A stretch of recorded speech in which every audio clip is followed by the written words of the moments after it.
Hello everyone, I hope you all are doing great. আজকে এই ভিডিওতে আমরা শিখব সে জুতো পরছে, সে টি শার্ট পরছে, আমি টি শার্ট পরছি, সে টি শার্ট পরছে, তুমি টি শার্ট পরছো, সে চশমা পরছে, সে মাস্ক পরছে, সে মোজা পরছে।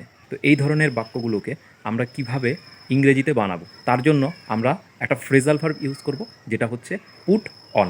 আমি টি শার্ট পরছি, so I am putting my T shirt on, বা এভাবেও বলতে পারি I am putting on my T shirt. সে টি শার্ট পরছে, he is putting on T shirt. তারা টি শার্ট পরছে, they are putting on T shirt. সে মোজা পরছে, হি ইজ বা she is putting on socks. আমি আমার জুতো পরছি, I am putting on my shoes.